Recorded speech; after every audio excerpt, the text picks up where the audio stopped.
भी इन सोडास के साथ होते हैं। सोडास के साथ कोई ऐसे, बल्कि मैं तो यहाँ तक जाता हूँ कि ये जो फ्रूट जूसेस के नाम पे जो चीज़ें बिक रही हैं उसमें भी अगर मैं मान लेता हूँ कि ये जूस बहुत अच्छी तरह से बनाए जाते हैं और बहुत सेहतमंद फल इस्तेमाल होता है, जो एक क्वेश्चनेबल आर्ग्यूमेंट है, फिर भी अगर मैं किसी को, आपको मैं सेब दूं और आपसे कहूँ कि जूस निकालें, तो आप क्या निकाल के फेंकेंगे? फाइबर। सही। और हमारे यहाँ फाइबर की भी बच्चों को जरूरत है। जूस सिर्फ उन लोगों के लिए है कि जो चबा नहीं सकते। बल्कि मेरी एक मरीजा ही है, उन्होंने, साहब आता हूँ मैं आपके तरफ दोबारा इस गुफ्तगू पे। एक कॉलर का सवाल ले लें 1 मिनट के लिए। हेलो, अस्सलाम वालेकुम। वालेकुम सलाम। आप अपना नाम बताइए और कहाँ से रिंग कर रही हैं? आसफा बात कर रही हूँ इस्लामाबाद से। जी आफा, क्या सवाल है आपका?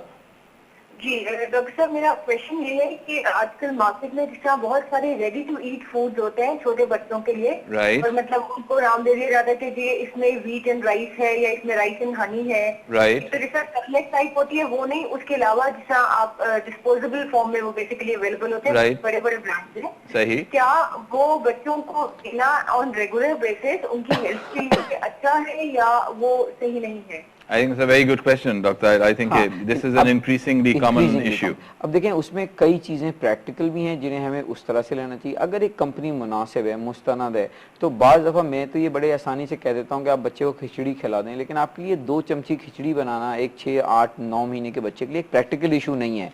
वहाँ पर कभी कभी आप ये चीज़ें इस्तेमाल कर सकते हैं, लेकिन इसमें वर्ड ऑफ कॉशंस 2 हैं। एक तो जो इसकी कीमत है कि जितने का एक डब्बा आता है, आज भी 100 रुपये का एक डब्बा आता है जिसमें 150 ग्राम होता है, और आज भी 100 रुपये में 1 किलो चावल आ सकता है। मुझे याद है जब हम लोग डॉक्टर बन रहे थे तो एक स्लाइड हमारी प्रोफेसर थी, वो बनवाया करती थी कि 10 रुपये में क्या क्या आ सकता है, तो मैंने अब वो 100 रुपये की कर दी है। तो अभी भी एक 100 रुपये में इतना खाना आ सकता है जो एक बच्चा 2 या 3 दिन खा सकता है, नंबर 1। नंबर 2, याद रखिए कि जो भी फूड किसी भी फॉर्म में बिक रहा होगा उसमें कहीं ना कहीं प्रिजर्वेटिव्स इस्तेमाल हुए होंगे, इसीलिए तो वो फूड प्रिजर्व हुआ है, और ऑब्वियसली ये प्रिजर्वेटिव्स आपके बच्चे के लिए बहुत अच्छे नहीं हैं। तो जो चीज़ नेचुरल फ्रेश, कुदरती नेचुरल फ्रेश फ्रूट जो आप अपने मुकाबला नहीं कर सकते, और ये कि जो आपने बनाया है उसमें जो आपकी तवज्जो है वो नहीं है, और इसके लिए आपको कोई बहुत माहिर जो है डाइटिशियन या न्यूट्रिशनिस्ट होने की ज़रूरत नहीं है। तो ये तो डॉक्टर साहब आपने जो पॉइंट आउट किया, प्रिजर्वेटिव्स जो हैं, तो प्रिजर्वेटिव्स तो आपके मतलब फ्रूट जूसेस के अंदर भी और ड्रिंक्स के अंदर भी होते हैं, तो वहाँ भी एहतियात बरतना चाहिए। प्रोग्राम के इख्तिताम के करीब पहुँचने वाले, एक छोटी सी चीज़ रह गई थी जो मैं आपसे पूछना चाह रहा था कि कुछ माओं का ये अक्सर शिकायत होती है कि बच्चा मतलब उसकी ग्रोथ जो है वो उनकी एक्सपेक्टेशंस के मुनासिब नहीं है, कि डॉक्टर साहब इसका तो कद ही नहीं बढ़ रहा, डॉक्टर साहब ये तो देखें कितना कमज़ोर लगता है। हालांकि देखने में बज़ाहिर बच्चा एक्टिव है, पढ़ाई वढ़ाई में सही है, खेल कूद में सही है, active normal looking child, but parents का कंसर्न इज ओवरवेलमिंग।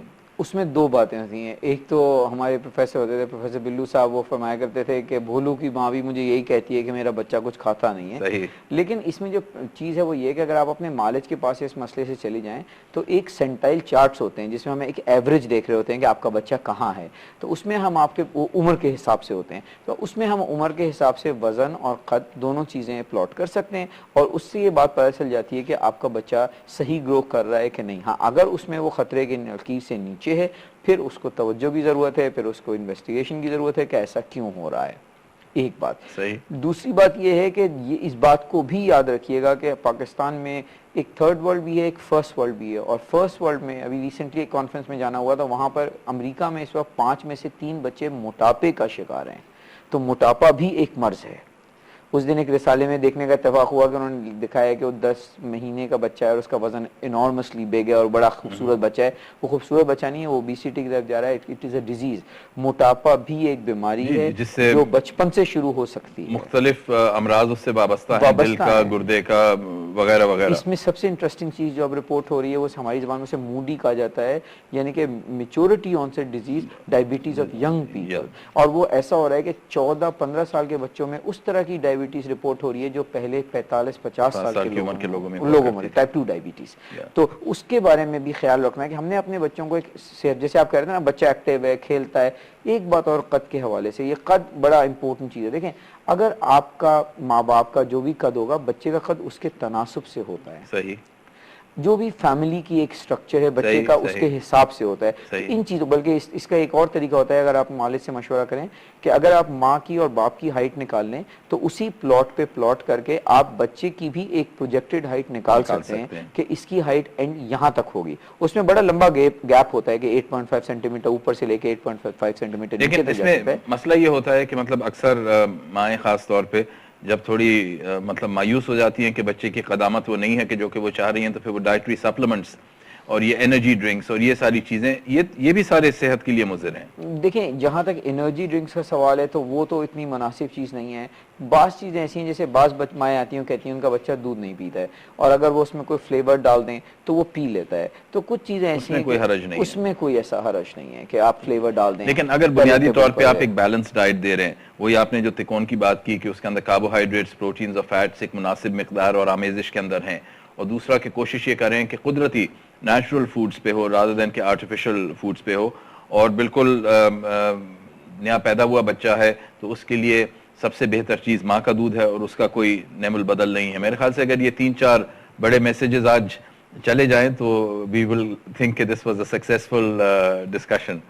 नाजरीन, प्रोग्राम अनफॉर्चुनेटली ख़त्म होना है, इसका इख्तिताम का वक्त आ गया है। तो मेरे जो आज के गेस्ट हैं डॉक्टर ताहिर अली, इनको इजाज़त देना पड़ेगी और अगले हफ्ते एक नए मेहमान के साथ और एक नए मौजू के साथ आपकी खिदमत में दोबारा हाजिर होऊंगा। उस वक्त तक के लिए अल्लाह हाफिज़।